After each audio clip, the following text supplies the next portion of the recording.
So let's get right into it. What if I told you there's one single habit that could totally rewire your life? We're talking about success, happiness, peak performance, the whole shebang.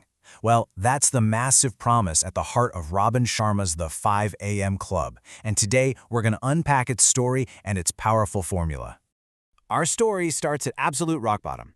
We meet a character known as the entrepreneur, a woman who had everything and is now seriously thinking about ending it all.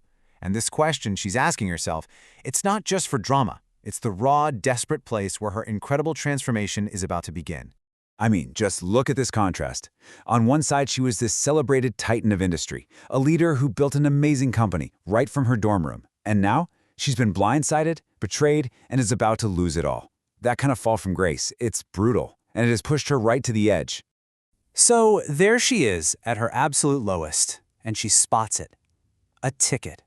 It was a gift from her mom to some seminar she would have totally made fun of before.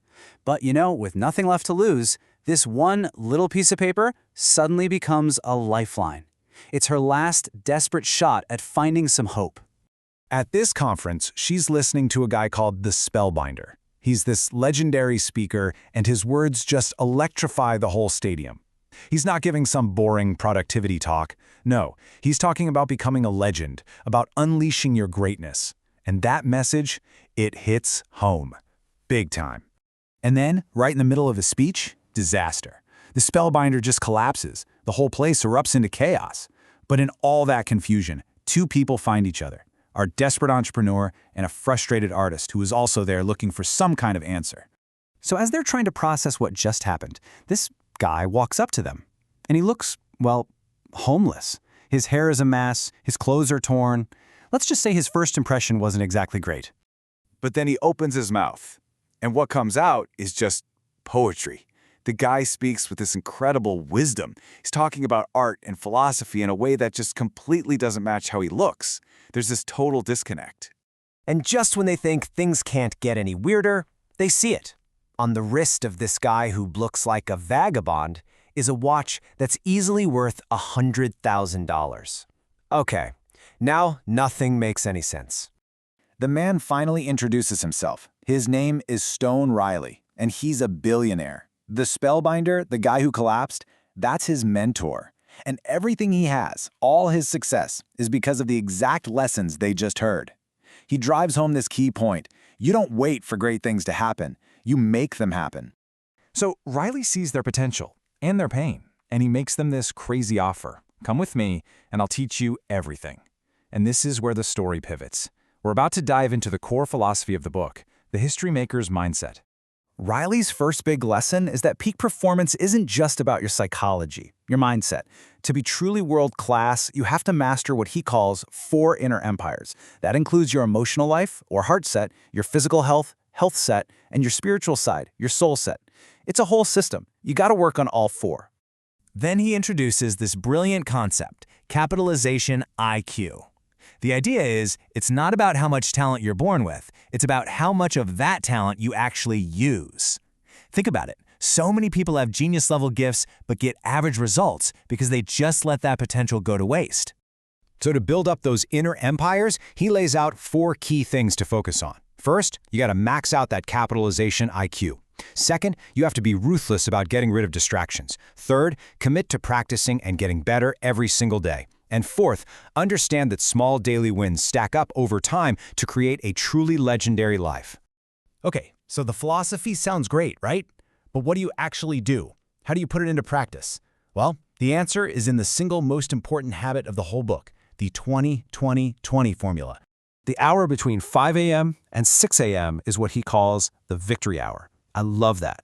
It's broken down into 3 super simple 20-minute pockets, each one designed to set you up to absolutely win the day. Let's break it down. The first 20 minutes, from 5 to 5:20, you move. We're talking intense exercise enough to make you sweat. This flushes out the stress hormone cortisol and boosts all the good stuff like dopamine and serotonin. Next up, from 5:20 to 5:40, you reflect.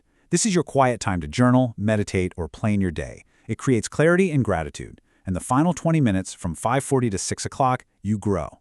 Read a book, listen to an audiobook, learn a skill. You literally start your day smarter than you were when you woke up. Now, of course, getting up at 5 a.m. isn't going to be easy, and the book is really honest about that. It gives you this mantra: change is hard at first, it's messy in the middle, but if you stick with it, it's absolutely gorgeous at the end. So what's the whole point of doing all this? What's the real payoff? It's so much bigger than just being more productive. We're talking about a complete transformation. It's about becoming the hero of your own story. The promise is that by owning your morning, you start this incredible upward spiral. Your health gets better, so you have more energy. Your mind gets sharper, so your work improves. Your soul feels fuller, which brings you more peace. Each of those 4 inner empires starts to lift all the others up. It's a chain reaction of awesome.